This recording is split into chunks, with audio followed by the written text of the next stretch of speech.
ভাই আমরা স্টার্ট করলাম। জি ভাই, স্টার্ট করতে পারি, সমস্যা নেই।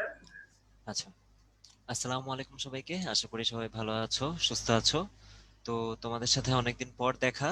আর তোমরা হয়তো অলরেডি এসএমএস পেয়ে গিয়েছো এবং জানো যারা আজকে জয়েন করেছো, অনেকে সালাম দিচ্ছ, সবাইকে ওয়ালাইকুম আসসালাম। আশা করি তোমরা ভালো আছো। এই তো, আমিও আলহামদুলিল্লাহ ভালো। আর আজকে আমরা যে জন্য এই সেমিনারটা আসছি সেটা হচ্ছে তোমাদের ক্লাস 9-10-এর যে একাডেমিক প্রোগ্রাম। প্রথম পর্ব তো অলরেডি শেষ হয়ে গেছে, এটা তোমরা জানো, অনেকে আমাদের সাথে প্রথম পর্বে ছিলে, আবার অনেকে হয়তো কোনো কারণে প্রথম পর্ব করতে পারো নাই, হয়তো দ্বিতীয় পর্ব থেকে থাকবা। তো আমাদের হচ্ছে দ্বিতীয় পর্বের ক্লাসটা শুরু হবে, তো আজকে হচ্ছে এটার ওরিয়েন্টেশন প্রোগ্রামটা। আমরা মোটামুটি একটু তোমাদেরকে রুটিনটা বুঝিয়ে দিব বা ধারণা দিয়ে দিব যে কিভাবে পড়াশোনা করতে হবে এই ব্যাপারগুলা। আর ক্লাস তো তোমাদের এরপর থেকে শুরু হবে। পাশাপাশি তোমাদের জন্য এই যে বাংলা ইংলিশ, অর্থাৎ ক্লাস 9 এবং ক্লাস 10-এর এই দুইটা ক্লাসের বাংলা ইংলিশ আমরা তো জানি একসাথেই মোটামুটি এই ফার্স্ট পেপার আর সেকেন্ড পেপার পুরোটার উপর যে ফুল কোর্স সেটা নিয়েও আজকে আমরা কথাবার্তা বলবো। এবং আমাদের সাথে আহ, আমাদের কাউসার ভাইয়া থাকবেন।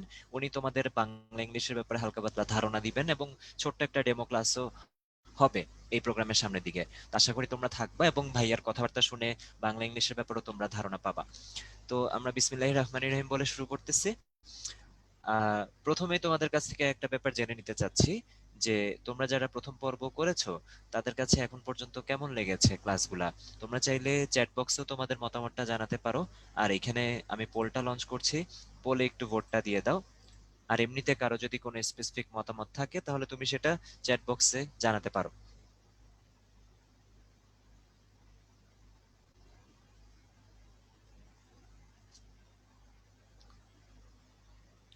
আচ্ছা, আমাদেরকে নুহা বলছে অনেক ভালো, লামিয়া বলছে খুব ভালো লাগছে।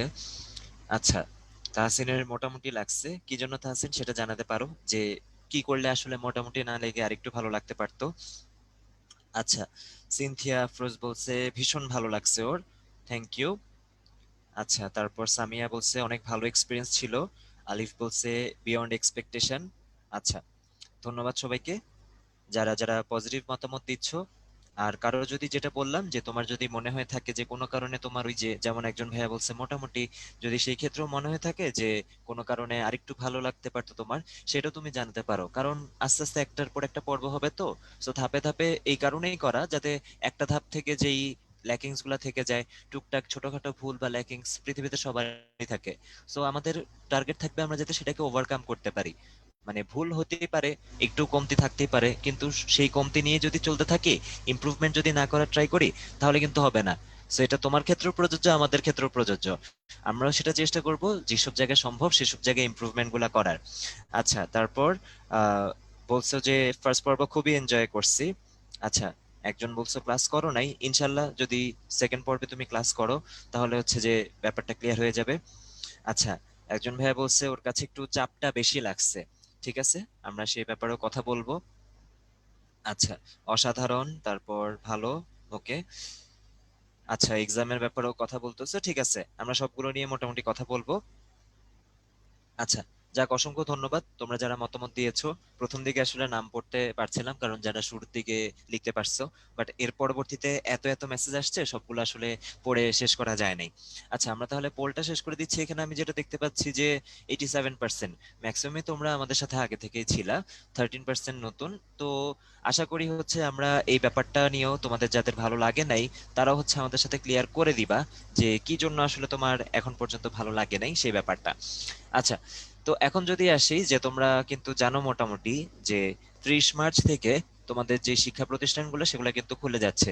তো এই ক্ষেত্রে তোমাদের যে সিনিয়র ভাইয়া আপুরা, অর্থাৎ যারা হচ্ছে এসএসসি 2021 ব্যাচ, যেমন আজকে আমাদের এখানে আছে হচ্ছে 9-10-এ যারা পড়ছো তারা, অর্থাৎ এসএসসি 2022 সালে যারা দিবা আর এসএসসি 2023 সালে যারা দিবা তারা। তো এই যে 2021 সালে যাদের এসএসসি দেওয়ার কথা আর এইচএসসি যাদের দেওয়ার কথা, অর্থাৎ যারা কলেজের স্টুডেন্ট, তাদের কিন্তু এই স্কুল কলেজ খোলার পরে সবচেয়ে বেশি ক্লাস হবে, যেহেতু ওদের বোর্ড পরীক্ষাটা নেওয়ার একটা ব্যাপার আছে এবং নির্দিষ্ট সময়ের মধ্যে সিলেবাসটা ওদের শেষ করতে হবে। এই জন্য কিন্তু ওদের সপ্তাহে মোটামুটি 6 দিন করে ক্লাস হবে। আর যেটা হচ্ছে বাকি যে অন্যান্য ক্লাস তাদের প্রথমে 1 দিন 2 দিন করে শুরু করা হবে, তারপর অবস্থা বুঝে ব্যবস্থা নেওয়া হবে, সেটা 2-3 দিন বা যদি 3-4 দিনও নেওয়া হয় সেটা ধাপে ধাপে হবে। তো এই ক্ষেত্রে যেটা হচ্ছে যে তোমাদের ক্লাস কিন্তু এখন পর্যন্ত বলা যায় যে সপ্তাহে 1 দিন 2 দিন বা ম্যাক্সিমাম 3 দিন করেই হবে, এবং সেটা তোমরা সময় আসলে শিক্ষা বোর্ড থেকে হোক বা যার যার শিক্ষা প্রতিষ্ঠান সেখান থেকে কিন্তু জানতে পারবে। তো এখানে একটা কথা এটা বলা জরুরি, একটু যদি খেয়াল করো, যে যাদের আসলেই এবছরে বোর্ড পরীক্ষা তোমাদের সিনিয়র ভাই আপুদের, ওদের কিন্তু আসলে ক্লাসটা সবচেয়ে বেশি হচ্ছে, কারণ আর কয়েক মাসের মধ্যে ওদের বোর্ড পরীক্ষার জন্য বসতে হবে, তাই ওদের সিলেবাসটা শেষ করাটা জরুরি। কিন্তু তোমাদের যারা 9-10, টেনে উঠেছো, তোমার এখন জানুয়ারি ফেব্রুয়ারি 2টা মাস গেল, 9-এ উঠেছো, তোমাদেরও 2টা মাস গেল, তোমাদের হাতে কিন্তু মোটামুটি এখনো বেশ যথেষ্ট পরিমাণ একটা সময় আছে বলা যায়। এই জন্যই কিন্তু এই মুহূর্তেই তোমাদের ক্লাসটা অফলাইনে অনেক বেশি হবে না। সো যেটা বলা যাচ্ছে যে 1-2 দিন যে তোমাদের আসতে হবে, বাকি টাইমটা কিন্তু ঠিকই অনলাইনে ক্লাস চলবে। দেখো একটু ব্যাপারটা বুঝো নাকি, যে বাকি অন্য ক্লাসের যারা, অর্থাৎ তোমরা যারা 9-10-এ পড়ছো, তাদের কিন্তু 1-2 দিন ফিজিক্যাল ক্লাস হবে ঠিকই, বাকি টাইমটা কিন্তু তুমি বসে থাকবে না, বাকিটা আবার অনলাইনে ক্লাস হবে। তো এই যে অনলাইনে ক্লাসের যে ব্যাপারটা, সেটা কিন্তু একদম চলে যাচ্ছে না। মোটামুটি শুরুতে একটা মিক্স প্যাটার্নেই চলতে হচ্ছে, অনলাইনেও চলবে অফলাইনেও চলবে। এরপর আস্তে আস্তে পর্যায়ক্রমে স্বাভাবিক হওয়ার সাথে সাথে আবার সামনে রমজান মাস আছে, তারপর রোজার ঈদ চলে আসবে, ঈদুল ফিতর, তারপর একটার পর একটা তো এরকম বন্ধ থাকেই। তো সব মিলে যখন পরিস্থিতি স্বাভাবিক হবে মোটামুটি, যেমন এখন অনেকদিন পর মনে হচ্ছে যে একটু পরিস্থিতি স্বাভাবিক, তাই এখন খোলার একটা সম্ভাবনা আসলো। এরপর যখন আরো স্বাভাবিক হবে, তখন আর কি সম্পূর্ণরূপে খুলে দেওয়া হবে। তো আশা করি তোমাদের অনেকেরই এই যে এতদিন ধরে করতে করতে অনলাইনে যে সিস্টেমটা, সেটার সাথে কিন্তু মোটামুটি ইউজ টু হয়ে গিয়েছো, এবং অনেকের কাছে হয়তো অনেকটাই অফলাইনের থেকে অনলাইনের যে ব্যবস্থা বা সিস্টেমগুলা, সেগুলো অনেক ক্ষেত্রে তোমাদের ভালো লাগছে এই মধ্যে। আচ্ছা, তো এবার যদি আমরা সামনের দিকে যাই, এখন হচ্ছে তোমরা তো এই আমাদের সাথে প্রথম পর্বে ক্লাস করছো ম্যাক্সিমামই, আমাদের এখানে যারা প্রথম পর্বে ছিল তারা। তো উদ্ভাসের এই যে একাডেমিক ক্লাস আর বোর্ড পরীক্ষা এখন পর্যন্ত যে তোমরা করলা, তো তোমাদের কেমন মনে হয়েছে, যে তুমি যদি তোমার পার্সোনাল কোনো মতামত জানাতে চাও, যে কি মনে হচ্ছে তোমার কাছে যে এইটা তোমার জন্য মানে কেমন ভূমিকা পালন করবে, বা তোমার যে পড়াশোনার ব্যাপারে ধারণা বা পার্সপেক্টিভ, সেটা আসলে কিভাবে চেঞ্জ হয়েছে কি আগের থেকে, বা যদি চেঞ্জ হয়ে থাকে কিভাবে সেটা চেঞ্জ করতে হেল্প করলো। আগে একটু তোমাদের কাছ থেকে মতামত জানতে চাচ্ছি, তারপর ভাইয়া বলবো। আচ্ছা, একটু যদি স্পেসিফিক ভাবে কেউ বলো। আচ্ছা, আগের থেকে চেঞ্জ হয়েছে। আচ্ছা, ওকে, থ্যাংক ইউ। আমি একটু সময় দিচ্ছি, যেহেতু এখানে একটু মেসেজটা লিখতে সময় লাগতে পারে। আমার প্রশ্নটা হচ্ছে, অনেকে প্রশ্নটা আরেকবার জানতে চেয়েছো, যে এই যে একাডেমিক ক্লাসগুলো তুমি করলা প্রথম পর্বে, তো তোমার কি মনে হচ্ছে যে এটা বোর্ড পরীক্ষায় কিভাবে কাজে দিবে, বা ভবিষ্যৎ ভবিষ্যৎ বলতে তোমার ধাপে ধাপে যদি বলি, এসএসসি পরীক্ষার রেজাল্ট, তারপরে এইচএসসি পরীক্ষার রেজাল্ট, তারপর তোমরা তো জানো অনেকেরই এখন থেকে ডাক্তার ইঞ্জিনিয়ার হওয়ার ইচ্ছা থাকে, তোমরা কি হালকা পাতলা ওরকম কিছু পেয়েছো টাচ ক্লাসগুলোতে, যেটা থেকে তোমার মনে হয় যে হ্যাঁ, আমি ওই ভাইয়ার ক্লাস করে আমারও মনে হয়েছে যে আমি হয়তো বুয়েটের জন্য পড়তে চাই, বা আমি হয়তো ঢাকা মেডিকেলে পড়তে চাই, এই ব্যাপারটা জানতে চাচ্ছি। আচ্ছা, অনেক ইম্পর্টেন্ট রোল প্লে করে, আর হচ্ছে যে স্টাডি করতে মোটিভেট করেছে, ধন্যবাদ তোমাকে ভাষা। তারপর হচ্ছে আত্মবিশ্বাস বৃদ্ধি করেছে আবরার। আচ্ছা, তারপর একজন একটা ভালো কথা লিখেছো, সাকিব। সাকিব বলছে যে উদ্ভাসের কোশ্চেন পারলে বোর্ডে অনেক ভালো করা যাবে ইনশাল্লাহ।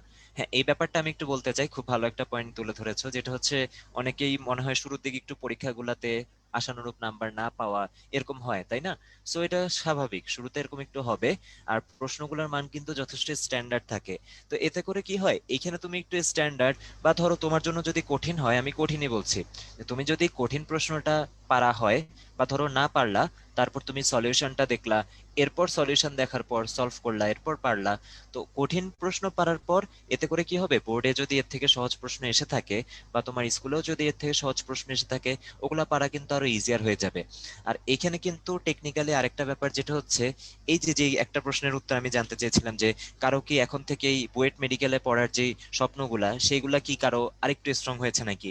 এখানে অনেকেই বলছো যে হ্যাঁ, অনেকেরই যে বুয়েটে পড়ার ইচ্ছা বা মেডিকেলে পড়ার ইচ্ছা, ঢাকা ইউনিভার্সিটিতে পড়ার ইচ্ছা, ওই ইচ্ছাগুলা বা ওই স্বপ্নগুলা হয়তো তোমাকে আরেকটু ভালোভাবে দেখতে, বা নিজের যেই ইচ্ছাটা বা টার্গেটটা, ওই গোলটা সেট করতে আরেকটু হেল্প করছে।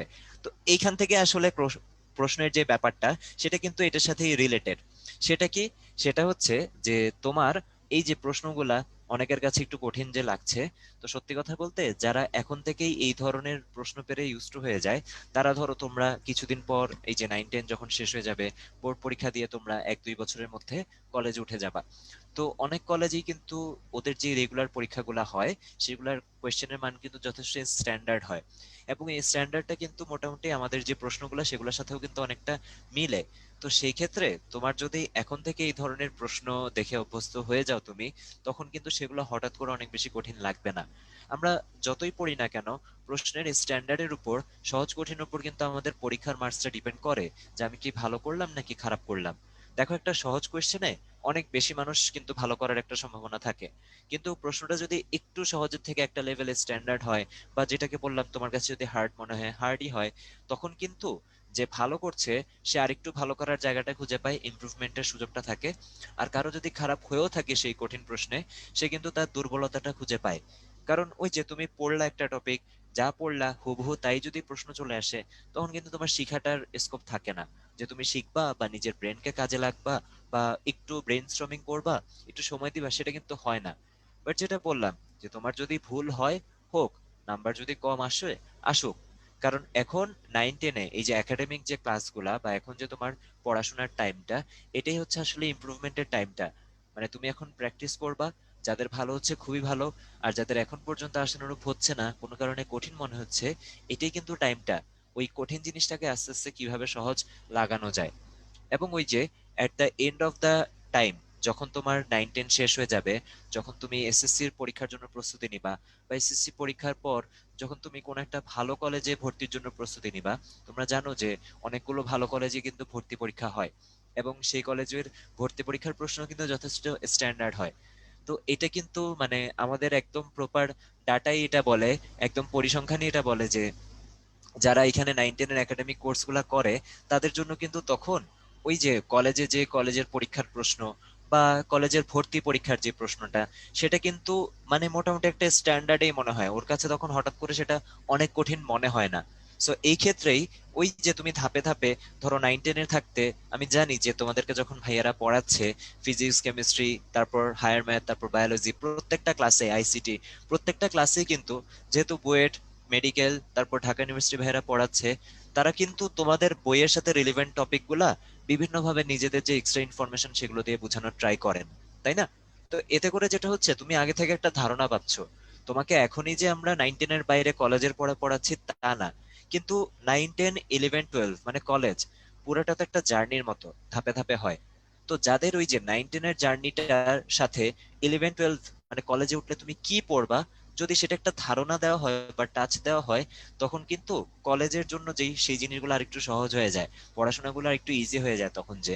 কারণ সত্যি কথা বলতে, 9-10-এর যে পড়াশোনা, তার থেকে কলেজের পড়াশোনা কিন্তু অবশ্যই আরো কঠিন। তো তুমি যদি এখন এই কঠিন ব্যাপারগুলোর সাথে হালকা পাতলা পরিচিত হয়ে যাও, যেটা আমি বললাম, সিলেবাসের বাইরে কিন্তু কোনো ভাইয়ারাই পড়াচ্ছেন না, কিন্তু সিলেবাসের মধ্য থেকে ভাইয়া আপুরা কি করেন, যে একটু হয়তো টাচ দিয়ে দেন, যে হ্যাঁ এই টপিকটা তোমরা ইন্টারে গেলে শিখবা, বা এই টার্মটা এখন জেনে রাখো এরকম, এটার ব্যাপারে ডিটেলস তোমরা ইন্টারে শিখবা। সো এই ব্যাপারটাই, যে এতে করে কি হচ্ছে, যারা একাডেমিক ক্লাসগুলো করতেছে আমাদের এখানে, তারা স্কুলে যদি ভালো মতো ক্লাস করে, অবশ্যই সেটা তো খুবই ভালো কথা। কারণ স্কুলের টিচার যারা, তারা অনেকদিন ধরে ক্লাস নিচ্ছেন, তাদের এক্সপিরিয়েন্স বা তাদের পড়ানোর স্টাইলটা অন্য ধরনের, এবং সেটাও তোমাদের জন্য খুবই ভালো। এমন না যে তুমি এখানে ক্লাস করলে স্কুলের ক্লাসটা মনোযোগ দিয়ে করবা না, অবশ্যই স্কুলের ক্লাসটা মনোযোগ দিয়ে করবা, পাশাপাশি এখানে ভাইয়া আপুদের যে ক্লাস, সেটাও মনোযোগ দিয়ে করবা। কেন, রিজনটা যদি একটু খেয়াল করো, তোমরা এটা খুব ভালো মতো বুঝবা। প্যাটার্ন বা ধাঁচ কিন্তু আলাদা। অবশ্যই স্কুলের টিচাররা যেভাবে পড়াশোনা করান, তারাও এক ধরনের ভালোভাবে পড়ান। আর এই যে এখানে যে তোমাদের বুয়েট, তারপর মেডিকেল, ঢাকা ইউনিভার্সিটি সহ বিভিন্ন ইউনিভার্সিটির ভাইয়াপুরা যে পড়াচ্ছেন, তাদের পড়ানোর স্টাইলও কিন্তু আলাদা। তো এতে করে যেটা হয় যে, একটা সেম টপিক তুমি যখন দুইজনের কাছ থেকে পড়ো, এবং দুইটা ডিফারেন্ট স্টাইলে পড়ো, তখন কিন্তু সেটার কনসেপ্টটা তোমার আরো স্ট্রং হয়। তুমি ওই যে স্কুলের টিচারের কাছে দেখলা, সেখানে যদি কোনো কনফিউশন হয়, সেগুলোও কিন্তু এইসব ক্লাসে ক্লিয়ার করার সুযোগ থাকে। এই জন্যই বলবো, যে তুমি যদি আমাদের এখানে রেগুলার ক্লাস করে থাকো, তার মানে ভাইয়া এটা না যে তুমি স্কুলের ক্লাসগুলো সিরিয়াসলি করবা না। তোমার স্কুলের টিচারদের ক্লাসগুলো, সেগুলোও কিন্তু তোমাকে সিরিয়াসলি করতে হবে। পাশাপাশি তোমাকে এক্সট্রা যে হেল্প করাটা, সেটার জন্য তো আমরা আছি। আর হ্যাঁ, অলরেডি তোমরা অনলাইন ক্লাসের সুবিধা বুঝে গিয়েছো, আমাদের সিস্টেমটা তো খুবই সুন্দর। রেগুলার ভাইয়ারা তোমাদেরকে আলাদা একটা কন্টেন্ট রেডি করেই পড়াচ্ছেন। তো এতে করে যেটা হয়, মনে করো ক্লাসে কোনো একটা প্রশ্ন লিখতে বা কোনো একটা টপিকের ছবি আঁকতে, এগুলাতে কিন্তু এক্সট্রা টাইম যায় না। ওই পুরো টাইমটাই আগে থেকে ছবি থাকে। ইনফ্যাক্ট তোমরা যারা ক্লাস করেছো অলরেডি হয়তো খেয়াল করছো যে আমাদের বোর্ডের বইতে যে ধরনের ছবিগুলো থাকে, এর থেকেও আরো হয়তো কিছু ভালো ভালো বেটার ছবি আমরা হয়তো ইন্টারনেট থেকে কালেক্ট করে তোমাদেরকে স্লাইডে দেখাচ্ছি। তো এতে করে কি হয়, আন্ডারস্ট্যান্ডিংটা আরো মানে স্ট্রং হয়। পাশাপাশি হচ্ছে বিভিন্ন ধরনের ভিডিও কিন্তু ক্লাসে দেখানো যায়। নর্মালি যখন আমরা ক্লাস নিচ্ছি হোয়াইট বোর্ডে, সেই ক্ষেত্রে কিন্তু ওই ভিডিওগুলা এরকম দেখানো যায় না, বা এরকম এত কিছু আগে থেকে রেডি করে রাখা যায় না। দেখা যায় হোয়াইট বোর্ডটা থাকে, সেটাই বারবার লিখে বারবার মুছে কাজটা করতে হয়। তো এই সুবিধাগুলো কিন্তু আসলে তোমরা অলরেডি পেয়েছো। এবং যারা ওই যে ভালো মতো কাজে লাগাচ্ছ, মানে রেগুলার ক্লাস পরীক্ষা দেওয়া, কোন একটা টপিক না বুঝলে আবার ভিডিও রিপ্লে দেখে নেওয়া, মানে এই যে সুবিধাগুলা যারা আসলে ঠিক মতো কাজে লাগাচ্ছে, আমার মনে হয় তাদের জন্য বেশ ভালোভাবেই কিন্তু ব্যাপারটা কাজ করছে। আচ্ছা, সো এবার হচ্ছে যে কনসেপ্টের ব্যাপারটা বললাম, যে তোমার যদি এখানে প্রত্যেকটা সাবজেক্টের কনসেপ্ট ক্লিয়ার থাকে, তখন সৃজনশীল প্রশ্ন বলো বা যে কোনো প্রশ্নই বলো না কেন, তোমার জন্য সলভ করাটা অনেক ইজিয়ার হয়ে যায়। তোমাদের যাদের ইঞ্জিনিয়ারিং বিভিন্ন ইউনিটে পরীক্ষা দেওয়ার বা ঢাকা বিশ্ববিদ্যালয় সহ এই ধরনের বিশ্ববিদ্যালয়গুলোতে পরীক্ষা দেওয়ার ইচ্ছা আছে, তাদের জন্য একটা কথা বলতে চাই, যে আসলে আমরা দেখি কি, আর এর থেকে তোমরা হয়তো আজ থেকে 4 বছর বা 5 বছর পর হয়তো তোমরা ওই স্টেজটায় আসবা, হ্যাঁ 4-5 না, 3-4 বছরের মধ্যে চলে আসবা। সো তখন হচ্ছে তোমরা এইচএসসি পরীক্ষার পরে হয়তো বিভিন্ন তোমার যে স্বপ্ন অনুযায়ী, ঢাকা মেডিকেল হোক, বুয়েট হোক, ইঞ্জিনিয়ারিং ইউনিভার্সিটি অন্যগুলা হোক, তারপর ঢাকা ইউনিভার্সিটি হোক, এগুলাতে হয়তো তুমি ট্রাই করবা। তো সেই ক্ষেত্রে অ্যাডমিশনের সময় যেটা হয়, প্রবলেম সলভিং রিলেটেড টপিক আসে, তো মানে তোমাকে সমস্যার সমাধান করতে হয়। সেটা বায়োলজির কোনো সমস্যা হোক বা হচ্ছে আমার ফিজিক্স কেমিস্ট্রি ম্যাথ অন্য কোনো সাবজেক্টের ম্যাথমেটিক্যাল কোনো প্রবলেম হোক। তো এই যে প্রবলেম সলভিং এর ক্ষেত্রে আমি বই 10 বার মুখস্থ করলাম, হ্যাঁ 10 বার রিডিং দিলাম, খুব ভালো মতো মুখস্থ পারি, এর থেকেও বেশি জরুরি হচ্ছে তুমি যদি বইটা একবার বুঝে পড়তে পারো। এবং হ্যাঁ আমরা জানি যে অনেক সময় হচ্ছে যে ওই যে একবার বুঝে পড়ার কথাটা বললাম, সেটা হয়তো তুমি পড়ার পরে বোঝাটা হচ্ছে না, একবারও হচ্ছে না, দুইবারও হচ্ছে না। সেই জন্যই কিন্তু এই ক্লাসগুলা, তোমরা জানো যে ক্লাসগুলাই কিন্তু আমরা কনসেপ্টের উপর খুবই মানে খুবই খুবই খুবই গুরুত্ব দেই। ভাইয়ারা কিন্তু মুখস্থ করার কথা খুব কমই বলে থাকেন, কিছু টপিক সব সাবজেক্টই থাকে যেগুলো একদম মুখস্থ না করলেই না। ওগুলা বাদ দিয়ে বাকিটা কিন্তু তোমাকে যে কোনো ম্যাথমেটিক্যাল প্রবলেম বা যাই করানো হোক না কেন, তার আগে কিন্তু তোমাকে আগে কনসেপ্টটা আলোচনা করা হয়। ক্লাসের তুমি যদি খেয়াল করো, ম্যাক্সিমাম পোর্শন 60% বা 70% টাইমই হচ্ছে কনসেপ্ট পড়ানো হয় বা বোঝানো হয়। তারপর হচ্ছে 30 বা 40% টাইমে তোমাকে হয়তো ম্যাথমেটিক্যাল প্রবলেম বা এই ধরনের জিনিসগুলো করানো হয়। তো তোমার যদি একটা জিনিসের কনসেপ্ট ক্লিয়ার থাকে, তাহলে কিন্তু তুমি যে কোনো ভাবেই হচ্ছে টপিকটা সলভ করতে পারবা।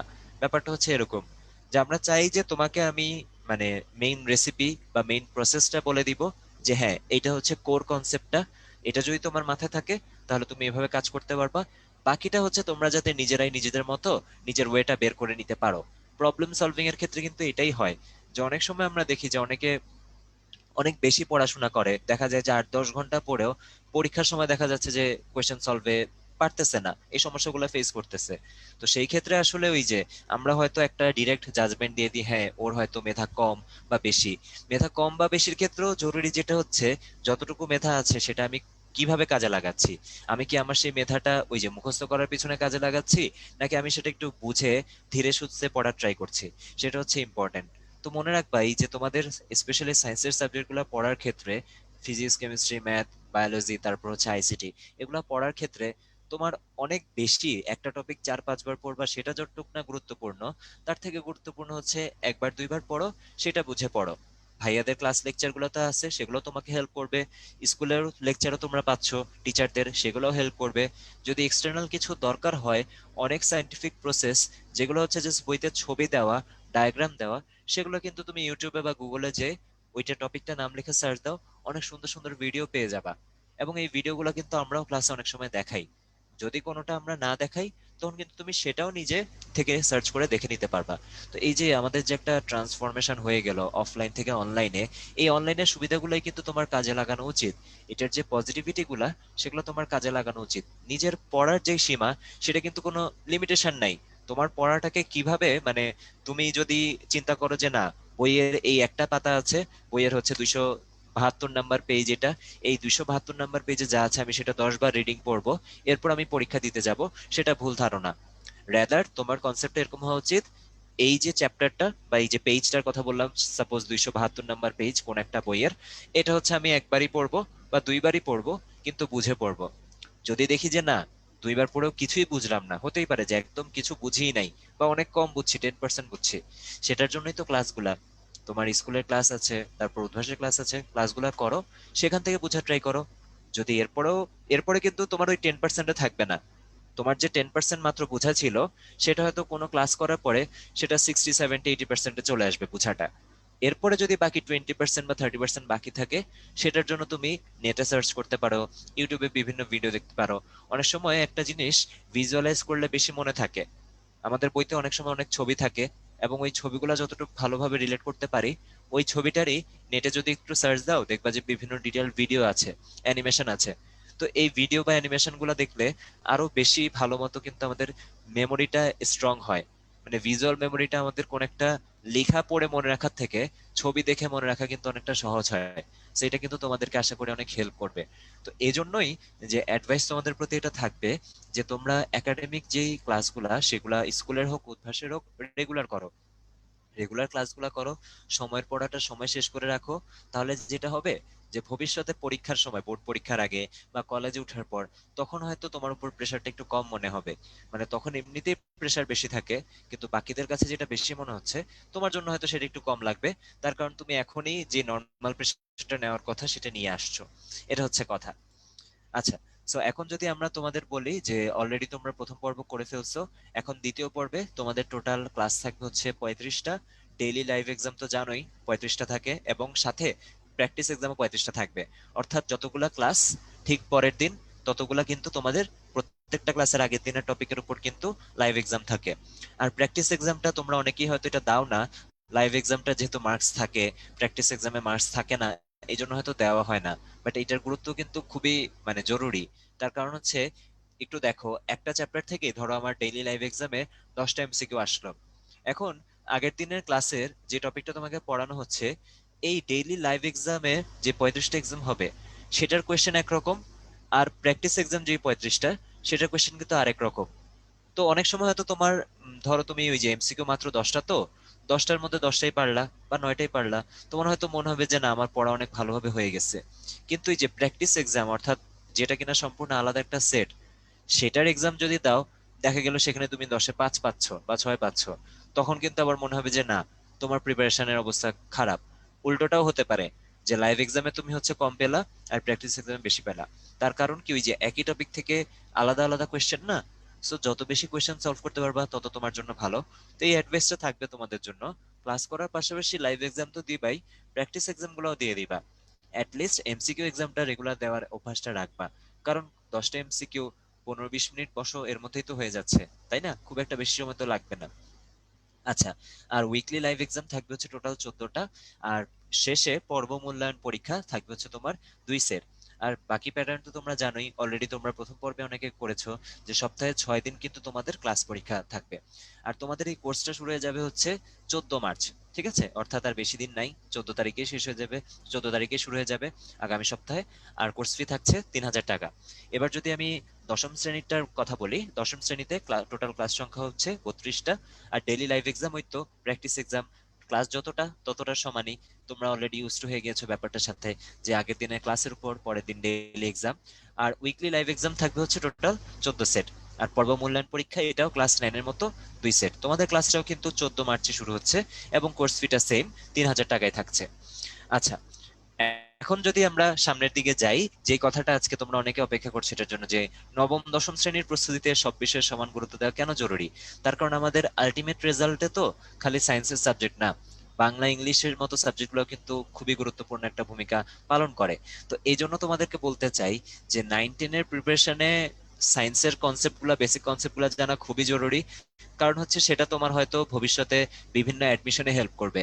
কারণ আমরা 9-10-এর সায়েন্স নেই হচ্ছে এটা মাথায় নিয়ে, যে আমি হয়তো ডাক্তার হতে চাই, ইঞ্জিনিয়ার হতে চাই, বা ঢাকা ইউনিভার্সিটি পড়তে চাই, এরকম আইডিয়াটা মাথায় নিয়ে কিন্তু আমরা সায়েন্সে আসি।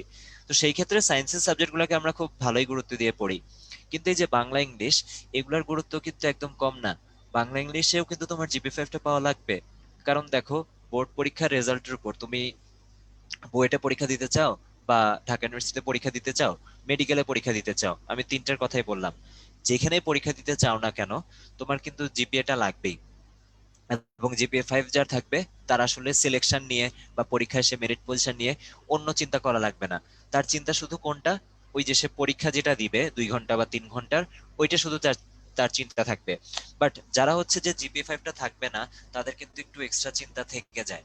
তো এই ক্ষেত্রে তোমার জিপিএ 5টা, যেহেতু এখন তোমরা মাত্র 9-10-এ আছো, হাতে যেহেতু এখনো কারো কারো 1 বছর, কারো কারো 2 বছর সময় আছে, তো এখনই হচ্ছে জিনিসটাকে গুরুত্ব দিয়ে দেখার টাইম, যে তুমি বাংলা ইংলিশ সাবজেক্ট দুইটাকেও যদি ওই সায়েন্সের সাবজেক্টের পাশাপাশি সমান গুরুত্ব দাও, তখন তোমার বেসটা ভালো মতো তৈরি হয়ে গেল, মানে তোমার ওই চিন্তা করা লাগলো না যে আমার কি জিপিএ 5 আসবে নাকি আসবে না। পুরো পড়াটাই হচ্ছে সমান ফ্লোতে আগালো। এদিকে যেমন সায়েন্সের সাবজেক্ট গুলো পড়া হচ্ছে, ওইদিকে বাংলা ইংলিশে পড়া হচ্ছে, প্যারালালি চললো। তো একটাকে রেখে আরেকটা না। তার কারণ কি, যেটা বললাম, যে হয়তো পরীক্ষাগুলায় আসে হচ্ছে তোমার সায়েন্সের সাবজেক্ট থেকে, ফিজিক্স, কেমিস্ট্রি, ম্যাথ, বায়োলজি, এগুলো থেকে আসে, কিন্তু পরীক্ষায় বসার জন্য বা পরীক্ষা দেওয়ার জন্য যেই একটা ন্যূনতম যোগ্যতা দরকার হয়, সবাই কিন্তু পরীক্ষা দিতে পারে না। অ্যাপ্লাই করার পরে ওই এসএসসি আর এইচএসসি জিপিএ বা পয়েন্ট দেখে কিন্তু ওই যে কারা পরীক্ষা দিতে পারবে সেটা সিলেক্ট করা হয়। তো এই যে কারা পরীক্ষা দিতে পারবে, সেটার জন্যই তো ওই যে জিপিএ যেটা, সেখানে তো শুধু সায়েন্সের সাবজেক্ট নিয়ে জিপিএ হচ্ছে না, বাংলা ইংলিশের মতো সাবজেক্ট গুলো তো চলে আসছে।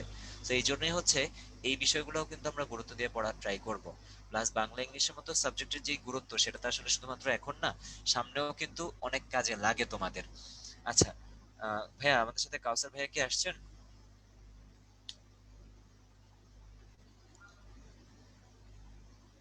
ভাইয়া একটু জয়েন হইতে প্রবলেম, সমস্যা হচ্ছে ভাইয়া, একটু যদি একটু কন্টিনিউ।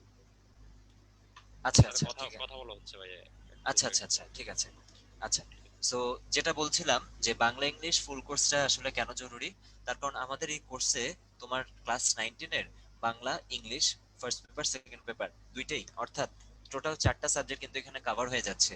ওইদিকে যেমন তোমার সায়েন্সের যে কোর্সটা করতেছো, সেখানে ফিজিক্স, কেমিস্ট্রি, তারপর হচ্ছে হায়ার ম্যাথ, তারপর হচ্ছে বায়োলজি, এগুলো যেমন সব কভার হয়ে, ম্যাথ সব কভার হয়ে যাচ্ছে আইসিটি সহ, ঠিক একই ভাবে এখানে কিন্তু তোমাদের বাংলা ইংলিশ 4টা সাবজেক্ট কিন্তু, কারণ ওই যে 200 করে না, চিন্তা করো, 200 200 400 মার্কস, মানে ওগুলা তো আমরা সায়েন্সের গুলোকে খুব ভালো ইম্পর্টেন্স দিই, কিন্তু Bangla English first paper second paper দুইটার মিলে যেখানে 400 মার্কস, এগুলার গুরুত্বটা কিন্তু অনেক সময় একটু কম দেওয়া হয়ে যায়, বা বাংলা ইংলিশটা আমরা একটু কম পড়ি। আমার কথা হচ্ছে, ঠিক আছে, তোমার যদি এগুলা একটু সময় কম দেওয়া হয়, কম সময় দেওয়া অসুবিধা নেই, কিন্তু যতটুকু কম সময় দিচ্ছ, অ্যাটলিস্ট এটা যাতে এনশিওর হয় এই 2 বছরে, কারো কারো যারা 10-এর আছো তাদের জন্য 1 বছর, যারা 9-এর আছো তাদের জন্য 2 বছর, তো এই 1 বছর বা 2 বছরের মধ্যে, অর্থাৎ বোর্ড পরীক্ষা আসার আগ পর্যন্ত যাতে কমপ্লিট হয়ে যায়। এবং এই যে গ্রামার, বাংলা সেকেন্ড পেপারে কথা বলি আর ইংলিশ সেকেন্ড পেপারে কথা বলি, এগুলা সায়েন্স ব্যাকগ্রাউন্ডের হোক আর যে কোনো ব্যাকগ্রাউন্ডের হোক না কেন, এইসব সাবজেক্টের গুরুত্ব আসলে কোনো সময় কমে যায় না। তার কারণ তোমার ইন্টারে যদি যাও, ইন্টারে বাংলা ইংলিশেও কিন্তু শুধু বুঝতেই পারতেছো, ফার্স্ট পেপারটা চেঞ্জ হবে, ফার্স্ট পেপারে বই চেঞ্জ হবে, হ্যাঁ, আলাদা আলাদা গদ্য পদ্য, নাটক, উপন্যাস, এগুলো আসবে। বাট সেকেন্ড পেপারে গ্রামার যে পার্টটা, সেটা কিন্তু একটা, মানে বিশাল পোর্শন কিন্তু রিপিট হয়। 9-10-এ যা থাকে, সেটা কিন্তু ইন্টারেও থাকে। কিছু কিছু নতুন টপিক অ্যাড হয়, বা লেভেলটা হয়তো একটু সহজ থেকে আর একটু কঠিন হয় ইন্টারে। তো এই যে আবার একই কথা, তোমার যদি 9-10-এর টপিক গুলো ভালো মতো পড়া থাকে, তখন হচ্ছে তোমার জন্য ওভারঅল ইন্টারের টপিক গুলা পারাটা সহজ হবে। হ্যাঁ ভাইয়া। হ্যাঁ ভাইয়া, হচ্ছে কাউসার ভাই সব রেডি আছে, কথা বলতে পারবো। আচ্ছা আচ্ছা, সো এখন হচ্ছে তোমাদের কাউসার ভাইয়া, ভাইয়া হচ্ছে আমাদের উদ্ভাসনের শিক্ষা পরিবারের বাংলা টিচার। উনি হচ্ছে তোমাদের অনেকে হয়তো ক্লাস 8-এ ক্লাস পেয়েছো, অনেকে 9-এও পেয়েছো। তো ভাইয়া এখন তোমাদের সাথে কথা বলবেন। কাউসার ভাইয়া, ভাইয়া হ্যাঁ, শুনতে দীপ্র। পাচ্ছেন? জি দীপ্র, ভাইয়া, হ্যাঁ। আসসালামু আলাইকুম। আমি কি ক্লিয়ার? ওয়ালাইকুম আসসালাম। জি ভাই, ভালো আছেন? আলহামদুলিল্লাহ। কি অবস্থা দীপ্র? জি ভাই, তো আলহামদুলিল্লাহ। ওরা অপেক্ষা করছিল ভাইয়া আপনার জন্য, আপনার কথা ক্লিয়ারলি শোনা আচ্ছা, যাচ্ছে। তাহলে ভাই আমি আচ্ছা, স্ক্রিন শেয়ার ঠিক অফ আছে। করছি, আপনি এখন আচ্ছা ওদের সাথে ভাইয়া, কথা বলতে হ্যাঁ, পারেন। হ্যাঁ, ঠিক আছে।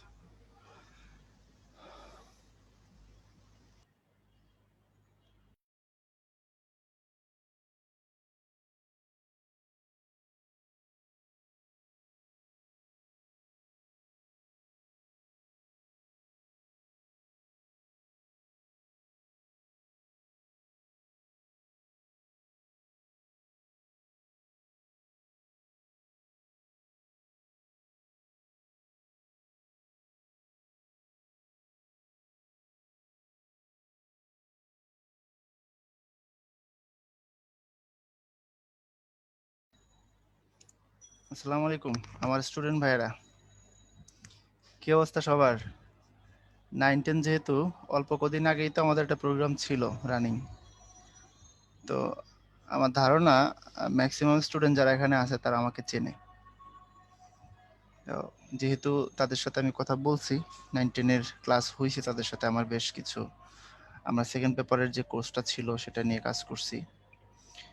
তো নতুন করে কি পরিচয় দিতে হবে? আশা করি দিতে হবে না। আমি কাউসার ভাই, আবার আসছি কথা বলতে। এতক্ষণ দীপ্র কথা বলতেছিল তোমাদের সাথে, এখন ভাই তোমাদের সাথে কথা বলবো। আমি বেশিক্ষণ সময় নিব না, অল্প একটু কথাবার্তা বলবো তোমাদের সাথে, কিভাবে কি করতে হবে বেসিক্যালি এই কথাটা বলেই আজকে আমি শেষ করব তোমাদের সাথে। ভাই বেশিক্ষণ টাইম নিব না।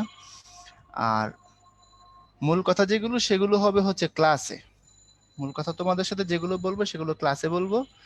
আজকে শুধুমাত্র তোমাদের সাথে কলা কৌশলের বিষয়গুলো নিয়ে ভাই আলোচনা করব। আর দীপ্র, আমার স্ক্রিন তো দেখা যাচ্ছে ভাইয়া? হ্যাঁ, দেখা যাচ্ছে। আচ্ছা ভাইয়া, থ্যাংক ইউ। তো দেখো, একটু মনোযোগ দিয়ে শুনো ভাইয়ের কথাটা। আমি কিন্তু একটা আসল কথা বলে ফেলছি একটু আগে, যে যত কথা আছে তোমাদের সাথে সব ভাই তোমাদের সাথে ক্লাসে বলবো। আজকে খালি তোমাদের কি করলে কি হবে, কিভাবে করতে হবে, এই দু একটা জিনিস তোমাদের সাথে আমি আজকে শেয়ার করব। প্রথম কথা হচ্ছে, তোমাদের সিলেবাসটা 200 নম্বরের। 9-10-এর যে এসএসসি যে ইয়েটা বাংলা সিলেবাসটা, ফার্স্ট পেপারে 100, সেকেন্ড পেপারে 100, সুতরাং 200 নম্বরের সিলেবাস। আমাদের প্রথম কাজ যেটা সেটা হবে, তোমাকে এর মধ্যে কমপক্ষে 160 কি করে পাওয়াইতে হয়, 160, 80 160 হয়, কমপক্ষে তোমাকে 160 কি করে দেওয়া যায়, এটা হচ্ছে আমাদের প্রথম টার্গেট, যাতে করে তোমার যে কোনো রকমের কোশ্চেন আসলে এর নিচে যেন তুমি না আসো। দ্বিতীয় কাজ যেটা সেটা হচ্ছে, দেখো ভাই, তোমাকে আমি যতভাবে মোটিভেট করি না কেন, এটা তো সত্য কথা যে 9-10-এর ব্যাকরণটা তোমাদেরকে যথেষ্ট পেইন দিছে। হ্যাঁ, তো ব্যাকরণ নিয়ে আমি তোমাদের সাথে একবার একটা কোর্স ছিল, আমরা সুন্দর করে তোমাদের ভাই বিস্তারিত পড়াই দিছি, তোমরা জানো ভাইয়া কিভাবে পড়াইছি। প্লাস ফার্স্ট পেপারের কথা কিন্তু ভাই বাদ দিলে চলবে না, কারণ ফার্স্ট পেপারে একটা মারাত্মক ভয়ের জিনিস আছে, যেটা হচ্ছে তোমার উচ্চতর দক্ষতামূলক প্রশ্ন। এই উচ্চতর দক্ষতামূলক যেটা, এটা কিন্তু তোমার খুব সুন্দর করে অবজেক্টিভে প্রয়োগ হয়। তো উচ্চতর দক্ষতামূলক নিয়ে আমি একটা কথা বলি প্রায় সময়, যে এই টাইপের যে বহুপদী কোশ্চেন যেগুলো হয়, সৃজনশীলের উচ্চতর দক্ষতামূলক আর তোমার হচ্ছে অবজেক্টিভের বহুপদী, এগুলোর উত্তর প্রকৃতপক্ষে কি হবে, যিনি প্রশ্ন করছেন ওই ভদ্রলোক আর আল্লাহ ছাড়া কেউ জানে না। আমরা যেটা কাজ করা সেটা করতে পারি, এই হচ্ছে কথা। সেকেন্ড কথা যেটা সেটা হচ্ছে, তোমাদের সিলেবাস যেহেতু 200 নম্বরের, আমরা ফুল 200 নম্বরের প্ল্যান তোমাদের জন্য সাজাইছি। তোমাদের কাছে যাদের কাছে কোর্স প্ল্যান অলরেডি আছে তারা দেখছো, যাদের কাছে যাবে তারা দেখে নিবা। 200 নম্বরের টোটাল কোর্স প্ল্যান তোমাদের জন্য রেডি করা আছে, প্রথম পত্র দ্বিতীয় পত্র সহ যত যত টপিক আছে সবকিছু নিয়ে। কথা কি বুঝাতে পারছি? এখন ফার্স্ট পেপারটা তোমাদের সাথে আমার কোনো ক্লাস হয় নাই এখন পর্যন্ত, সেকেন্ড পেপার নিয়ে আমরা কথা বলছি, আবার সেকেন্ড পেপার হবে। আমি তোমাদের সাথে তখন মাত্র 30 নম্বরের ব্যাকরণ নিয়ে কথা বলছিলাম। এখন 30 নম্বরের তোমাদের যে ব্যাকরণ আছে, আর 70 নম্বরের তোমাদের যে রাইটিং টেস্ট আছে, এটা হচ্ছে তোমার ব্যাকরণ, আর এটা হচ্ছে তোমার, আমি এটাকে বলি রাইটিং টেস্ট, তুমি যদি বলো এটাকে খুব সুন্দর ভাষায় বাংলায় বলতে পারো বিরোচন। এই বিরোচন অংশ, ব্যাকরণ আর বিরোচন অংশ মিলে তোমার এখন কত নম্বরের ভাইয়া? 100 নম্বরের কোশ্চেন। তো 30 নম্বরের ব্যাকরণ তোমাকে আমরা আবার পড়াবো, 70 নম্বরের রাইটিং টেস্ট সুন্দর করে দেখাই দিব, টোটাল সেকেন্ড পেপারের 100 যেভাবে কাভার হয় সেভাবে করে দেব। আবার প্রথম পত্রে তোমাদের যে 30 নম্বরের অবজেক্টিভ আছে, প্লাস হচ্ছে তোমার 70 নম্বরের কি বললে সৃজনশীল কোশ্চেন হয়, এই 30-এ 70-এ কিভাবে তোমার আবার 100 সুন্দর করে কাভার করানো যায় সেই ব্যবস্থা আমরা তোমাদের সাথে করব। কথা বুঝাইতে পারলাম কি? এখন আসো, অনেকে প্রশ্ন অলরেডি মনে হয় তোমাদের মাথায় ঘুরতেছে, যে ভাই এই 70 নাম্বার আসলে কেমনে কি করলে নম্বর বাড়ে, আমরা তো অনেক লিখি বাট নম্বর পাই না। এখানে আমি প্রচুর স্টুডেন্টের কাছ থেকে এটা শুনছি। তো তুমি অনেক লিখো কিন্তু নম্বর পাও না, তো এখানে কম লিখে কি করে নম্বর পাইতে হয় সেই জিনিসগুলো নিয়ে আমি তোমাদের সাথে কাজ করব ইনশাল্লাহ, টোটাল 70 নম্বর নিয়ে। এবার আসো, যারা নবম শ্রেণীতে আসো, এবছর যারা 9-এ আসো, প্রথম 9-এ যারা উঠছো, তোমাদের কথা বলছি। তোমাদের কিন্তু ব্যাকরণ বই পরিবর্তন হয়েছে, তোমরা জানো কিনা? যারা এবার 21 সালে যারা ক্লাস 9-এ আসছো, তোমাদের বাংলা সেকেন্ড পেপার কিছুটা পরিবর্তন হয়েছে, ভয়ের কোনো কারণই নাই। 9-এর কোর্স প্ল্যান তোমাদের সেকেন্ড পেপার তোমাদের মতো করেই সাজাইছি, 10-এ যারা আসো তাদের কোর্স প্ল্যানে তাদের সেকেন্ড পেপার তাদের মতো করে সাজাইছি, সুতরাং দুইটা নিয়ে কলাপস হবে না। 9-এর বইটাই 9-এর যারা তাদেরকে পড়ানো হবে, 10-এ যারা আসো 10-এর বইটা 10-এ তাদেরকে পড়ানো হবে। যদিও ব্যাকরণ আসলে ওইভাবে এক ক্লাস থেকে আরেক ক্লাস পরিবর্তন ম্যাটার করে না, মূল জিনিসগুলো একই থাকে, তারপরেও যেহেতু আমরা একাডেমিক সিলেবাস নিয়ে কাজ করছি, তোমার বইয়ে যেভাবে আছে আমরা সেভাবেই পড়াবো, কোনো অসুবিধা নাই। সুতরাং যারা প্যানিকড আছো যে ভাইয়া বই তো এখন চেঞ্জ হয়ে গেছে, 21 সালে 9-এর বই যেটা সরকার নতুন করে করছে, তাহলে আমরা সেটা কিভাবে করব, তোমার প্যানিক হওয়ার কোনো কারণই নাই। 9-এ 9-এর বই পড়ানো হবে, ওভাবেই কোর্স প্ল্যান, 10-এ 10-এর বই পড়ানো হবে, ওভাবেই কোর্স প্ল্যান। কথা বুঝতে পারছো? সো চিন্তিত হও না। আসো তোমাদের সাথে ভাইয়া প্রথম পত্রে একটা সুন্দর জিনিস নিয়ে একটু আলোচনা করি। আমাদের যে প্রথম পত্রের শুভা, রবীন্দ্রনাথ ঠাকুরের একটা গল্প আছে, যারা 10-এ গেছো অলরেডি তোমরা পড়ছো, যারা 9-এ আসো অনেকে হয়তো বা পড়ছো, অনেকে পড়ো নাই। নতুন বই পাইলে বইয়ের গ্রন্থ শুকে শুকে পড়ার একটা স্বভাব আমার ছিল, তোমাদের আছে কিনা আমি জানি না। তো দেখো রবি ঠাকুরের জন্ম মৃত্যু পরিচিতি, তার জীবন সম্পর্কে আমরা সংক্ষিপ্তভাবে আইডিয়া নেব খুব দারুণ ভাবে। দেখো তার জন্মটা মৃত্যুটা দিয়ে দিছি বঙ্গাব্দ এবং খ্রিস্টাব্দ 2 সালের থেকে। আর তার প্রথম কাব্য বনফুল, প্রথম কাব্য মানে হচ্ছে প্রথম প্রকাশিত কাব্য। আর কাব্য শব্দের অর্থ মনে রাখবা কবিতার বই। অনেকগুলো কবিতা থাকলে সেটাকে কাব্য গ্রন্থ বলে, সেটাকে শর্টকাটে কাব্যও বলা হয়। আচ্ছা, রবীন্দ্র রচনাবলীর কথা যদি বলি ভাইয়া, রবীন্দ্র রচনাবলী বিশাল। রবি ঠাকুর শুধু কবিতার বই লিখছে 56টা, তার উপন্যাস আছে 12টা, নাটক আছে 29টা, কাব্যনাট্য আছে 19টা, ভ্রমণ কাহিনী, তার আত্মজীবনী, তার প্রবন্ধ, মানে বিশাল। এই জন্য গবেষকরা বলে যদি বাংলা সাহিত্যে অন্য সবার সাহিত্য ধ্বংস হয়, শুধুমাত্র রবীন্দ্র সাহিত্য বেঁচে থাকে, বাংলা সাহিত্য টিকে থাকবে। তো সেখান থেকে রবীন্দ্র রচনাবলীর মধ্য থেকে যেগুলো জানলে তোমাদের জন্য অবশ্যই ভালো হয়, পরীক্ষা উপযোগী করে তোমার জীবনের জন্য, সেগুলো নিয়ে সুন্দর করে সাজাইছি। এবং কি করে তোমাদের প্রায় সময় কোশ্চেন হয় নিচের কোনটি রবীন্দ্রনাথ ঠাকুরের লেখা, নিচের কোনটি রবীন্দ্রনাথ ঠাকুরের লেখা নয়, নিচের কোনটি রবীন্দ্রনাথ ঠাকুরের উপন্যাস, নিচের কোনটি তার কাব্য, এই টাইপের বিভিন্ন কোশ্চেন হয়।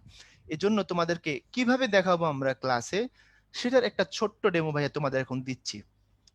ক্লাসে কিন্তু আরো ডিটেলস হবে, তোমাকে জাস্ট টাচ দিচ্ছি। দেখো তার উপন্যাস কয়টা বলছি একটু আগে, তার উপন্যাস বলছি 12টা। 12টা কি এখানে গল্প আকারে বলে দিছি ভাই। আর তোমরা কাইন্ডলি এখন হ্যান্ড রাইজ করো না আমার সোনা ভাইরা, হ্যান্ড রাইজ করো না, তোমাদের সাথে এখন তো আমরা কথা বলতে পারছি না ভাই, এখন হ্যান্ড রাইজ করো না, শুধু মন দিয়ে শোনো। দেখো 4 অধ্যায়, মালঞ্চ আর চতুরঙ্গ, এই 3টা বই পড়ে শেষ করছে। কে শেষ করছে? 2 বোন। শেষ করে তারা যাচ্ছে কোথায়? যাচ্ছে বউ ঠাকুরানীর হাটে যোগাযোগ করার জন্য কারোর সাথে। কিন্তু সমস্যা হলো পথে তারা যে নৌকা করে যাচ্ছিল ওই নৌকাটা ডুবে গেছে। এই নৌকা ডুবির কারণে তারা শেষের কবিতা হারিয়ে ফেলছে। তো তারা শেষ করছে 4 অধ্যায় মালঞ্চর চতুরঙ্গ, তাদের হাতে ছিল শেষের কবিতা বইটা। এই শেষের কবিতা হারিয়ে ফেলার কারণে তারা রাজর্ষি এবং গৌরা সহ এই 2টা মানুষের নাম ঘরে বাইরে যারা ছিল প্রত্যেকের কাছে চোখের বালিতে পরিণত হয়েছে। অর্থাৎ তাদেরকে কেউ পছন্দ করে না। 2 বোনের অপরাধ কি? তারা কেন নৌকাডুবির সময় শেষের কবিতা হারিয়ে ফেললো? কথা বুঝছো? তুমি কল্পনা করো যে 2টা বোন ছিল, তারা 4 অধ্যায় মালঞ্চর চতুরঙ্গ শেষ করে বউ ঠাকুর রানীর হাটে যোগাযোগ করতে যাচ্ছিল, কিন্তু পথে নৌকাডুবির কারণে শেষের কবিতা হারিয়ে ফেলায় রাজর্ষি আর গোরা সহ ঘরে বাইরে সকলের চোখের বালিতে পরিণত হয়েছে। এখন কাউন্ট করো তো, দেখো তো 12টা হয় কিনা। এই চোখের বালি 1, ঘরে বাইরে 2, 3, 4, 5, 6, 7, 8, 9, 10, 11, 12। What a magic! কথা কি বুঝাইতে পারছি? এই তার 12টা উপন্যাস। এখন অনেকে কিন্তু মনে করবে শেষের কবিতা ভাই এটা কবিতার বই না, ওই যে কবিতা দেখতেছে না ভাইয়া, এটা রবীন্দ্রনাথ ঠাকুরের কাব্যধর্মী উপন্যাস, রোমান্টিক উপন্যাস। কথা বুঝতে পারছো? এভাবে তোমাদেরকে ধরায় দেয়া হবে যারা আমাদের কবি সাহিত্যিক আছেন তাদের জীবন থেকে, তাদের কাজগুলো। এরপরে আর কি কি করতে পারি আমরা, দেখো এই যে দেখো শুভা গল্প থেকে সুন্দর করে যে যে লাইনগুলো ইম্পর্টেন্ট, যে লাইনগুলো ব্যাখ্যা করলে টোটাল গল্পের মর্মার্থ উদ্ধার হয়ে যায়, ওই লাইনগুলোকে সুন্দর করে আমরা এখানে নিয়ে আসছি। এগুলো ধরে ধরে তোমাকে দেখাই দেওয়া হবে। যেমন তোমাকে ভাইয়া একটা জিনিস নিয়ে একটু দেখাই দিই, তাহলে তুমি খুব সহজ করে বুঝতে পারবা। দেখো মর্মবিদ্ধ হরিণীর মতো শুভা প্রতাপের দিকে তাকিয়েছিল কেন? যারা গল্পটা পড়ছো তারা একটু বুঝবা, যারা পড়ো নাই তারা একটু অল্প বুঝবা, কিন্তু শোনো। মর্মবিদ্ধ মানে হচ্ছে তীর বিদ্ধ। হরিণীকে যখন শিকারে তীর মারে তখন হরিণী কিন্তু অসহায়ভাবে পড়ে থাকে, শিকারের দিকে তাকায় হয়তো বা মনে মনে অসহায় দৃষ্টিভঙ্গিতে ভাবে যে আমি তোমার কাছে কি দোষ করছিলাম, তুমি যে আমাকে তীর মারছো। তো শুভা ওইরকম একটা দৃষ্টি দিয়ে তাকাইছিল কার দিকে? প্রতাপের দিকে। প্রশ্ন হলো কেন তাকাইছিল, একটু সংক্ষেপে ভাইয়া তোমাদের বলি গল্পটা। সুভাষিনী নামের একটা মেয়ে, যাকে সংক্ষেপে ডাকা হইতো শুভা, তার 2টো বড় বোন ছিল, একটা নাম সুহাসিনী মানে যার হাসি সুন্দর, আরেক বোনের নাম সুকেশিনী মানে যার কেশ সুন্দর।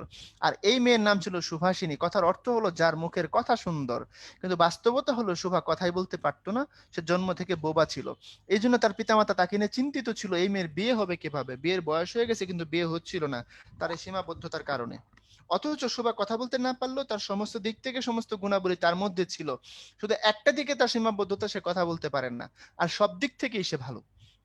এখন আশপাশের সবাই তার সামনে তার এই সীমাবদ্ধতা নিয়ে আলোচনা করতো যে শোভা তো কথা বলতে পারে না, তার বিয়ে কি আদৌ হবে, আর হয় যদি সে কেমন বর পাবে।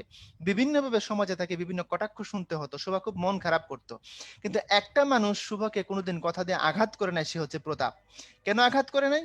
কারণ প্রতাপ এগুলো নিয়ে ভাবতো না। প্রতাপ একটা অকর্মণ্য ছেলে, সে বসে বসে খালি মাছ ধরতো। আর মাছ ধরার সময় একজন সঙ্গী থাকলে খুব ভালো হয়, সময়টা ভালো কাটে। কিন্তু সেই সঙ্গী যদি বসে বকবক করে, তোমরা যারা ছিপ দিয়ে মাছ ধরছো তোমরা জানো মাছ ধরার সময় কথা বললে খুব বিরক্ত হয়। কিন্তু সুবা হচ্ছে তার ওই রকমের সঙ্গী যে কথাই বলতে পারে না। তাহলে প্রতাপের এক ঢিলে দুই পাখি মারা হলো, প্রথমত সে একজন সঙ্গীও পাইলো, আর দ্বিতীয়ত ওই সঙ্গী হলো নির্বাক, সে কথা বলে না। সুতরাং প্রতাপ তো খুশি, সঙ্গী পাইছি, কিন্তু সঙ্গী নির্বাক, কথা বলে আমাকে ডিস্টার্ব করতে পারবে না।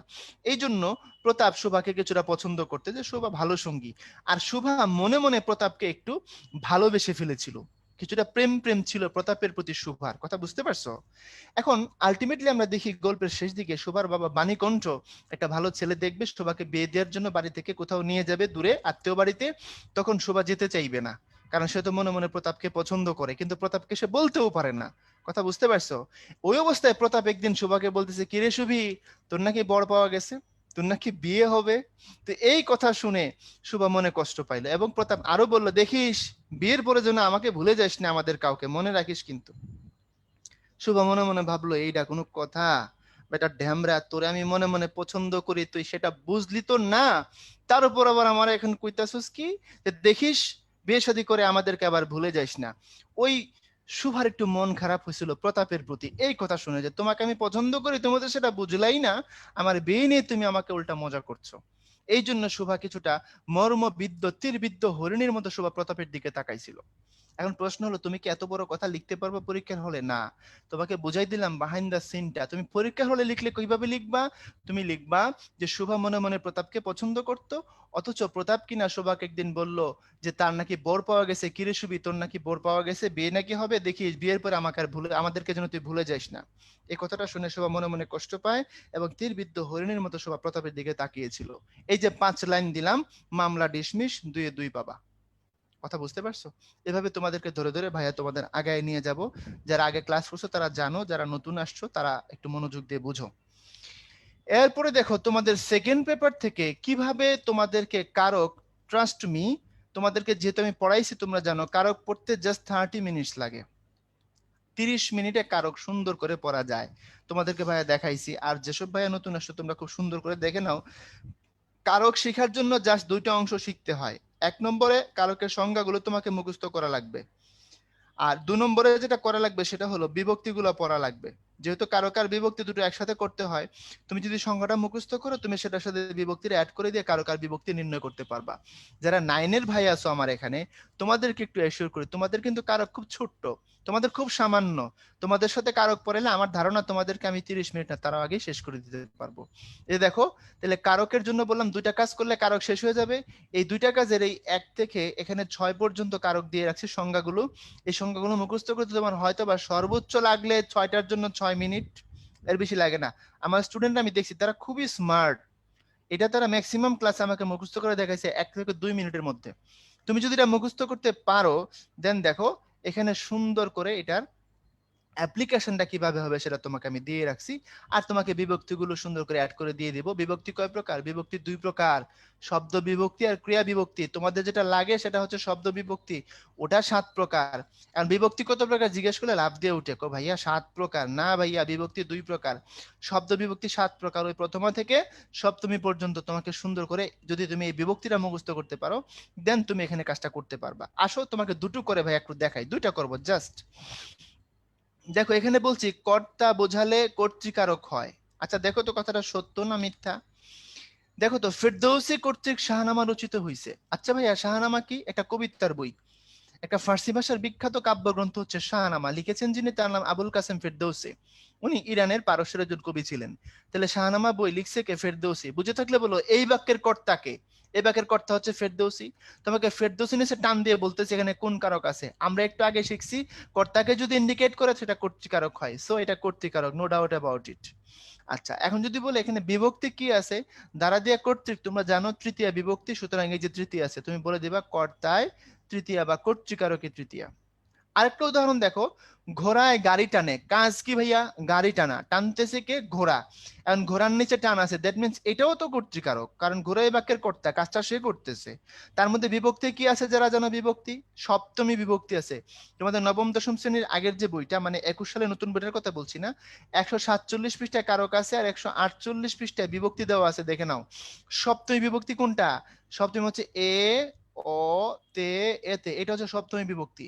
সো এটা হলো কর্তৃকারক, আমরা একটু আগেই পাইছি, ঘোড়া যেহেতু এই বাক্যের কর্তা, আর কর্তৃকারকের সপ্তমী।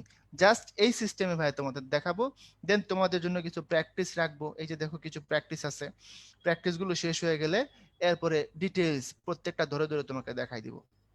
ভাইরি একটা কথা বলি শোনো, আমি ব্যাকরণ পড়াচ্ছি আজকে 9-10 বছর হয়ে গেছে। আমিও যখন পড়ানো শুরু করছি আস্তে আস্তে আমিও দেখলাম অনেক জিনিস আমি আবিষ্কার করছি, আমি শিখছি, আজ পর্যন্ত শিখতেছি। তো তোমরা যারা একবার ক্লাস করছো, তোমরা যদি মনে করে থাকো ভাইয়া ক্লাস তো করছি, এটা তো পারি ভাইয়া, না রে ভাই। একাডেমিক লাইফে তুমি যতদিন পর্যন্ত ডিগ্রি অর্জন করছো, ডিগ্রি অর্জন করার পরের কথা বললাম না, হাদিসে আছে দোলনা থেকে কবর পর্যন্ত শিক্ষাকাল। আমি তোমাকে কথাটা সহজ করে বললাম তোমার স্টুডেন্ট লাইফ নিয়ে, যতদিন তোমার স্টুডেন্ট লাইফ, আমি পারি, হয়ে গেছে, শেষ, এই বলতে ভাইয়া কোনো কথা নাই। বিশ্বাস করো, অভিজ্ঞতা থেকে বললাম, মুখস্থ কথা নয়, এটা জীবন থেকে নেয়া। সো তোমাকে এগুলো বারবার পড়তে হবে। তো এখন আসো, এরপরে দেখো উদ্দেশ্য কর্ম বিধেয় কর্ম থেকে একবারে কারকের প্রত্যেকটা জায়গা কিচ্ছু বাদ দেই না, যেহেতু এগুলো একাডেমিক প্রোগ্রাম, তোমাকে কিছুই বাদ দেওয়া হবে না। তোমাকে যে একটু আগে বলছি 80 আর তোমার হচ্ছে 80, এই 80 মিলে কি করে তোমার 160 কমপক্ষে পাইতে হয়, সেটা নিয়ে আমরা কাজ করবো। সো প্যানিকড হয়েও না। এরপরে আসো, আমরা একদম শেষ মুহূর্তে চলে আসছি। নিশ্চয়ই তোমাদেরকে প্ল্যানটা ভাইয়া বুঝাতে পারছি। তোমাদের টোটাল 200 নম্বরের প্ল্যান, 200 নম্বরের প্ল্যানের মধ্যে কি করে তোমাকে 160 কিংবা তার বেশি কি করে তোমাকে কমপক্ষে পাওয়াইতে হয়, সেটা নিয়ে হচ্ছে আমাদের কাজ থাকবে। আর তার চেয়ে যেটা বড় কথা সেটা হচ্ছে এই, শোনো একটা কথা বলি, বিশেষ করে তোমরা যারা সায়েন্সে পড়ো, তোমাদের মধ্যে একটা বাতিক আছে যে ভাই বাংলা পড়তে ভালো লাগে না আর বিজিএস, খবরদার তোমার কমফোর্ট জোন থেকে বের হয়ে আসো। কমফোর্ট জোন মানে হচ্ছে যেটা পড়তে ভালো লাগে সেটা নিয়ে পড়ে থাকা, যেটা পড়তে ভালো লাগে না সেটার থেকে দূরে থাকা, এটাকে বলে কমফোর্ট জোনে থাকা। না ভাই, কমফোর্ট জোন থেকে বের হয়ে আসো। কেননা বাংলায় তুমি যদি 80 পাও তাহলে তোমাকে কত ধরা হয়? 5 পয়েন্ট। আর তুমি যদি ফিজিক্সে 80 পাও তাহলে কত ধরা হয়? 5 পয়েন্ট। সো বুঝতে পারছো নিশ্চয়ই আমি কি বোঝাতে চাচ্ছি। এই জন্য তোমার উচ্চশিক্ষার দিকে যদি বলো, আর দীপ্র তোমাদেরকে একটু আগে বলতেছিল যে ইন্টারমিডিয়েটে গেলে বাংলা, তো আমি ইন্টারে বাংলাকে বলি সাগর বাংলা, খুবই হাই, যথেষ্ট ডিপ কনসেপ্টের বাংলা। এখন আমাদের দেশের প্রেক্ষাপটে শিক্ষার সব থেকে গুরুত্বপূর্ণ স্তর হচ্ছে মাধ্যমিক। তো মাধ্যমিকটা যদি ভালো করে আগাইতে পারো, ইনশাল্লাহ তোমাদের পরবর্তী কাজগুলো খুব সহজ হবে। তো ভাইয়া এখানেই শেষ করব। তোমাদের সাথে আরো যে কথাগুলো হবে ইনশাল্লাহ সেগুলো হবে ক্লাসে। আর ততক্ষণ পর্যন্ত প্রত্যেকে ভালো থাকবা, আমার জন্য দোয়া করবা। বিদায় নিচ্ছি, খোদা হাফেজ। দীপ্র। জি ভাইয়া, অসংখ্য ধন্যবাদ কাউসার ভাইয়াকে। তো আমরা আশা করি এতক্ষণ পর্যন্ত ভাইয়ার যে একটা ক্লাস যে আমাদের সামনে হবে সেটা একটা ধারণা অলরেডি পেয়ে গেছি। আর সত্যি কথা বলতে যে আসলে সময়টা, এই যে ভাইয়া যতক্ষণ পড়ালেন, টাইমটা যে কিভাবে গেল সেটা মানে আমিও টের পাইনি। কারণ এই যে রবীন্দ্রনাথের যে উপন্যাসগুলা সেগুলা যে এইভাবে ছন্দ দিয়ে এভাবে মনে রাখা যায়, আমার মনে হয় কেউ যদি 9-10 একবার এটা এভাবে শিখে ফেলে, এটা কিন্তু একদম, কারণ এগুলা থেকে কোয়েশ্চেন কিন্তু ইউনিভার্সিটি অ্যাডমিশন টেস্টেও আসে, আবার বিভিন্ন চাকরির পরীক্ষায় বা বিসিএস এ যে বাংলা আসে ওগুলাতেও কিন্তু আসে এরকম, যে নিচের কোনটি হচ্ছে রবীন্দ্রনাথের উপন্যাস বা কবিতা, এরকম আসে। তো এই ব্যাপারগুলাই হচ্ছে, আর স্পেশালি শেষের কবিতা নিয়ে যেটা ভাইয়া বললেন, যে শেষের কবিতা নামের সাথে কবিতা থাকার কারণে অনেকেই মনে করে এটা হচ্ছে কবিতা, কিন্তু আসলে এটা হচ্ছে উপন্যাস।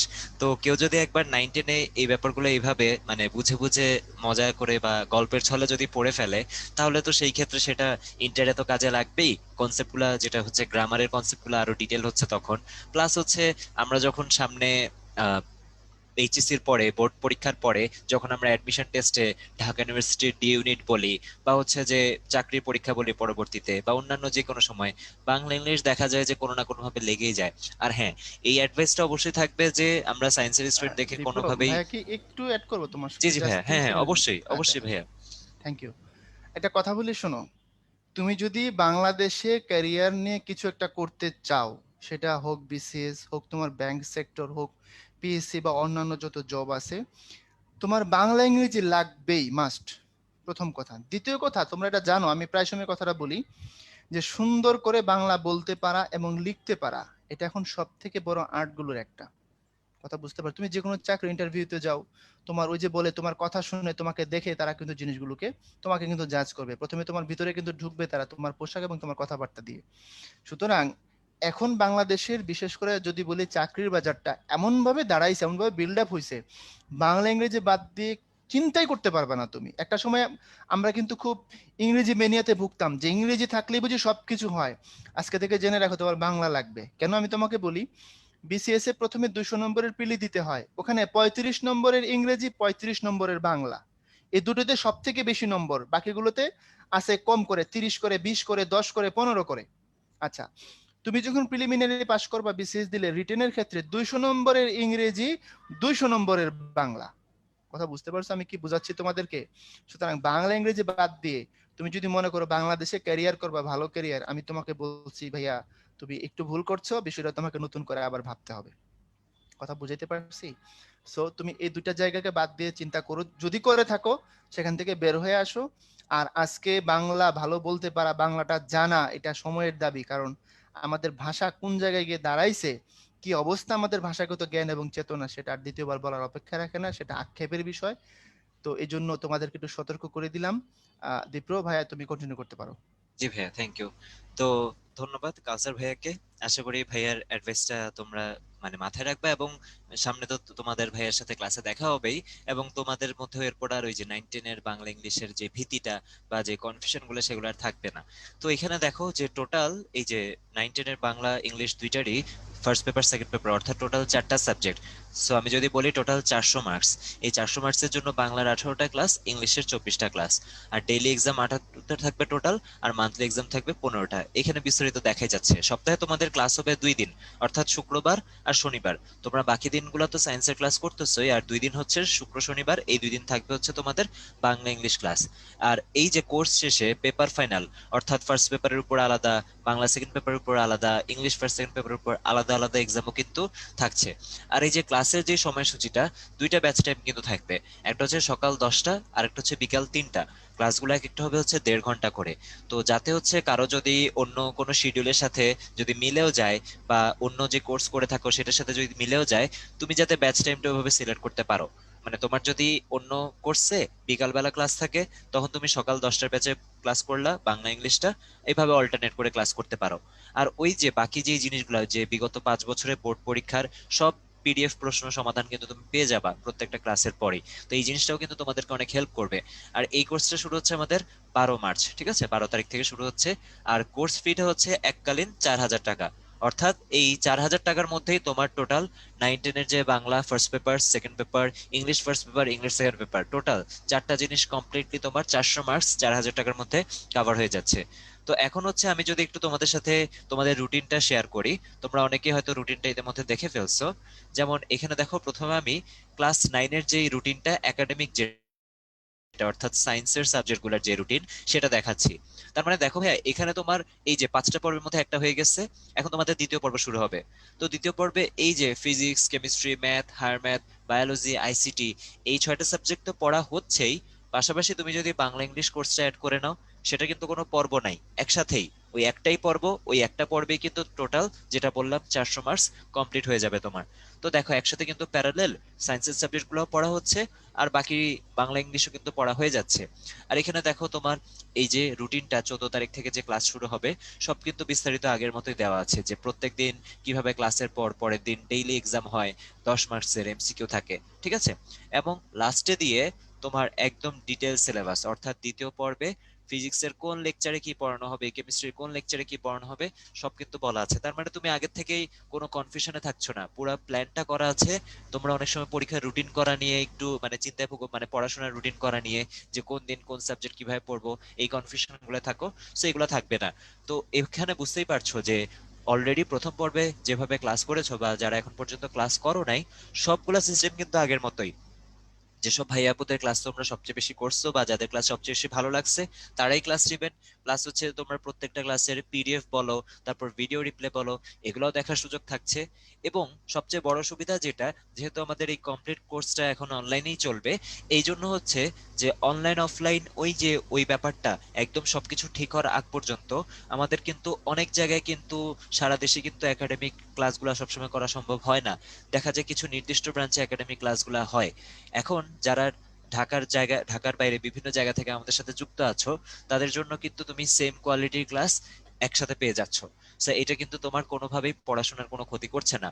তো আমি একটু চ্যাট বক্সে দেখলাম, কোয়েশ্চেনে দেখলাম তোমাদের একটু অনেকে দ্বিধায় ছিল যে এরপর যদি অফলাইনে শুরু হয়ে যায় তখন কি হবে। দেখো, অফলাইনে যখন আমরা কমপ্লিটলি ক্লাসগুলো নেওয়া শুরু করতে পারবো, সেটার পাশাপাশি তখনও কিন্তু অনলাইনে এটা চলবে। সো অনলাইনটা আমাদের কখনোই বন্ধ হয়ে যাচ্ছে না, এমন না যে এটা করোনা সিচুয়েশন বা স্কুল কলেজ বন্ধ দেখেছিল। এটা যে শুরু হয়ে গেছে, এটা ইনশাল্লাহ সামনেও কন্টিনিউয়াসলি অফলাইনের পাশাপাশি চলতে থাকবে। তো কারো যদি বাসার আশেপাশে ব্রাঞ্চ না থাকে বা তুমি যদি অফলাইনে থেকে অনলাইনটাকে বেশি প্রিফার করো, তোমাদের জন্য কিন্তু এই সুবিধাটা থাকবে। আচ্ছা, আর এরপর যদি আসি ক্লাস 10 এর রুটিনে, ওই যে প্যাটার্ন কিন্তু সেম, জাস্ট ক্লাস সংখ্যা, পরীক্ষা সংখ্যা এগুলো একটু এদিক সেদিক, বাকি সব কিন্তু একদম সেম। রুটিনটাও তোমরা এখানে দেখতে পারতেছো, রুটিনেও কিন্তু ক্লাস 9 এর সিলেবাস আর ক্লাস 10 এর সিলেবাস বা টপিক কিন্তু আলাদা আলাদা। যেমন আমি যদি বলি যে দেখো, ফিজিক্সে পড়ানো হচ্ছে চ্যাপ্টার 11 আর 14, অর্থাৎ বইয়ের লাস্টের দিকের টপিকগুলা, তাই না? কেমিস্ট্রিতে পড়ানো হচ্ছে 9 12। আর আমি যদি ক্লাস 9 এরটা বলি, ক্লাস 9-এ কিন্তু বইয়ের শুরুর দিকের টপিকগুলো পড়ানো হচ্ছে। সো এইভাবে 9 10 ভাগ করা, যে যার আসলে যেটা দরকার তাকে সেভাবেই কিন্তু পড়ানো হচ্ছে। আচ্ছা, আর এবার যদি আসি একটু আমি বাংলা ইংলিশের রুটিনটা দেখি, যে বাংলা ইংলিশ ফুল কোর্সের রুটিনটা দেখো, বিস্তারিত এখানে লেখা আছে যে বাংলা ইংলিশ প্রথম পত্র দ্বিতীয় পত্র সবকিছুই সম্পূর্ণ সিলেবাস পড়ানো হবে। ক্লাস হচ্ছে সপ্তাহে 2 দিন, সিস্টেম কিন্তু সবই একই। সায়েন্সের যে ক্লাসগুলো করছো তুমি, সেটার মতো সবই একই, ভিডিও রিপ্লে বলো, পিডিএফ বলো, সব দেখার ব্যবস্থা থাকবে। আর এক্সট্রা যেটা এইখানে, বিগত 5 বছরের সকল প্রশ্নের পিডিএফ, প্রশ্নও পাবা, সমাধানও পাবা, একসাথে তুমি এখানে পেয়ে যাচ্ছ। আর দেখো, ব্যাচ হচ্ছে দুইটা, একটা হচ্ছে সকাল 10টার সময়, আর একটা হচ্ছে বিকাল 3টার সময়। আর এখানে অনলাইন পরীক্ষার সময়সূচি সকাল 9টা থেকে রাত 9টা পর্যন্ত। তো দেখো, বাংলা ইংলিশেও কিন্তু তোমার ওই যে সৃজনশীল বলো, রিটেন বলো, এমসিকিউ বলো, সবগুলাই কিন্তু প্রত্যেকদিন ক্লাসের পরে এক্সামের ব্যবস্থা থাকছে পরবর্তী দিন ওই টপিকটার উপর। এবং এক এক দিন ক্লাসে কিন্তু বাংলা ফার্স্ট পেপার আর সেকেন্ড পেপার দুইটাই পড়ানো হবে। আবার যেদিন ইংলিশ থাকবে, সেদিন English first paper second paper দুইটাই পড়ানো হবে। এভাবে এরকম নির্দিষ্ট কিছু পড়াশোনার পরে, মানে ইংলিশের যেমন দেখো 4টা ক্লাস, বাংলার 4টা ক্লাস হয়ে যাওয়ার পরে এখানে কিন্তু দেখা যাচ্ছে একটা মান্থলি এক্সাম হচ্ছে। অর্থাৎ এই ক্ষেত্রে কোনো উইকলি এক্সাম নাই, কিন্তু মান্থলি এক্সাম আছে। অর্থাৎ তুমি যে এখানে বাংলা ইংলিশ মিলে টোটাল 4টা 4টা 8টা ক্লাস করলা, সেটার উপরে তোমার যে মান্থলি এক্সামটা সেটা এখানে অনুষ্ঠিত হবে। রিটেনের মার্কস দেওয়া আছে, রিটেন এমসিকিউ সবকিছু এখানে বিস্তারিত কিন্তু রুটিনটাতে তুমি পেয়ে যাবা। আর দেখো, তোমাদের এই কোর্সটা কিন্তু বিশাল লম্বা একটা কোর্স, যেহেতু সিলেবাস শেষ করা হচ্ছে তোমার একসাথে। তো এটা শুরু হচ্ছে মার্চের 12 তারিখে, হ্যাঁ, এবং এই কোর্সটা তোমার শেষ হবে হচ্ছে এই যে 25। তাহলে দেখো, মার্চে শুরু হচ্ছে, এরপর যদি বলি April May June July August, তাহলে দেখো এর মধ্যে কিন্তু দুইটা ঈদ পড়ছে। তার মানে এমন না যে বাংলা ইংলিশটা তোমাকে অনেক তাড়াহুড়া করে শেষ করে দেওয়া হচ্ছে। আমি যেটা বললাম যে সায়েন্সের সাবজেক্টগুলো আমরা একটু বেশি টাইম দেই, তো তো ঠিক আছে তুমি দাও, বাট পাশাপাশি বাংলা ইংলিশটাকেও যাতে টাইম দিই, এমন না যে ওকে কোনো টাইমই দিলাম না, এটা যাতে না হয়। এবং সেটা একটা মিনিমাম টাইম, সপ্তাহে জাস্ট 2 দিন, সপ্তাহে 2 দিন করে পড়ো। এভাবে যেটা তোমার শুরু হবে মার্চে, শেষ হচ্ছে যে আগস্টে। তো সুন্দর মতো কিন্তু দেখো কোর্সের শেষের দিকে এই যে প্রত্যেকটার উপরেই কিন্তু তোমার এই একদম যে ফাইনাল এক্সামটা, সেটা কিন্তু যেভাবে 100 মার্কসের হয় সেভাবেই হবে। তো সুবিধা কি হচ্ছে, যারা মনে করো 9-এর, তাদেরও কিন্তু সিলেবাসটা শেষ হয়ে যাচ্ছে। তো এটা হচ্ছে এখানে সুবিধাটা। আচ্ছা, আর দেখো ঠিক একইভাবে ফার্স্ট পেপার সেকেন্ড পেপারের এই যে E1 E2 কোন ক্লাসে স্পেসিফিক্যালি কোন টপিকটা পড়ানো হবে, সেটাও কিন্তু এখানে খুব সুন্দর মতোই মেনশন করে দেওয়া আছে। আর তোমাদের যদি মনে হয় যে ভাইয়া রুটিনটা কিভাবে দেখে আমি জানি না, তুমি দেখো এখানে udbhas.com, udbhas.com, www.udbhas.com, এই যে এখানেও দেওয়া আছে udbhas.com। এই ওয়েবসাইটে তুমি চলে যাবা। এই ওয়েবসাইটে যদি যাও, তাহলে সেখান থেকে এই যে দেখো প্রোগ্রাম সমূহ ও রুটিন, প্রোগ্রাম সমূহ ও রুটিনে যদি তুমি ক্লিক করো, আমি একটু বড় করে দেখাই। এই যে দেখো উপরে এখানে আছে তোমার প্রোগ্রাম সমূহ ও রুটিন, এই যে প্রোগ্রাম সমূহ ও রুটিন। তারপরে তোমার জন্য যে প্রোগ্রামটা, যেমন আমি যদি বলি হচ্ছে তোমরা হচ্ছে ক্লাস 9-10, সো এই যে দেখো class 10 academic programme, class 9 academic programme. আর যদি তুমি বাংলা ইংলিশ কোর্সটা খুঁজে থাকো, তাহলে এই যে 8-9-10 বাংলা ইংলিশ ফুল কোর্সের এখানে নিচে আসলেই তুমি রুটিন পেয়ে যাবা। যারা ক্লাস 9 তারা 9 এরটা, যারা ক্লাস 10 তারা 10 এর রুটিনটা কিন্তু এখান থেকে ডাউনলোড করে নিতে পারবো। সো আশা করি সব ব্যাপারগুলো ক্লিয়ার হয়ে গেছে। বিস্তারিত যদি আরো জানার থাকে, এখানে তো দেওয়া আছে ইনফরমেশন গুলা, আমরা কিন্তু এখান থেকে দেখে নিতে পারবো। আচ্ছা, তো এই ছিল আমাদের আজকের সেমিনার। তোমরা অনেকে আমাদের সাথে অনেকক্ষণ ধরে ছিলে, মাঝখানে আমরা কাউসার ভাইয়ের খুব সুন্দর একটা বাংলা ক্লাসও করে ফেললাম। অনেকগুলো টপিক আশা করি এখান থেকে দেখে আমাদের মধ্যে একটা ইন্টারেস্টও ক্রিয়েট হয়ে গিয়েছে। আমরা সামনে তো এক সপ্তাহের মধ্যে শুরু হয়ে যাচ্ছে সায়েন্সের ক্লাসটাও, প্লাস হচ্ছে বাংলা ইংলিশ ফুল কোর্সটাও। আশা করি তোমরা সবাই ভর্তি হয়ে যাবে এবং তোমাদের সাথে আমাদের এক সপ্তাহ পরেই আবার রেগুলার ক্লাসে দেখা হবে। তো সবাই সেই পর্যন্ত অনেক অনেক ভালো থাকো, অনেক অনেক সুস্থ থাকো। চেষ্টা করবা সুস্থ থেকে সুন্দর মতো থাকতে, কোনোভাবেই যাতে অসুস্থ না হও, তাহলেই তোমার পড়ালেখাটা ঠিক মতো হবে। আর পড়ালেখার পাশাপাশি যেই টাইমটা তুমি পাবা সেই টাইমটায় এমন কিছু করার চেষ্টা করবা যাতে নিজে খুশি থাকতে পারো। যদি নিজের মানে মন মেজাজ যদি ঠিকঠাক থাকে, তখনই কিন্তু নিজের পড়াশোনাটাও করা নিজের জন্য সুবিধাজনক হয়। তো তোমার পড়াশোনার পাশাপাশি অন্য যাই করতে ইচ্ছা করে না কেন, তুমি দুইটার মধ্যে একটা ব্যালেন্স রাখার চেষ্টা করবা। ওই জিনিসটাও করো, ঠিক আছে, পাশাপাশি পড়াশোনাটাকেও যাতে সমান গুরুত্ব দিতে পারো। তো সবাই যারা এতক্ষণ আমাদের সাথে ছিল, সবাইকে অসংখ্য ধন্যবাদ। আমরা আজকে সেমিনার থেকে এখানেই বিদায় নিচ্ছি তোমাদের কাছ থেকে। সবাই ভালো থাকো, সুস্থ থাকো। আসসালামু আলাইকুম সবাইকে।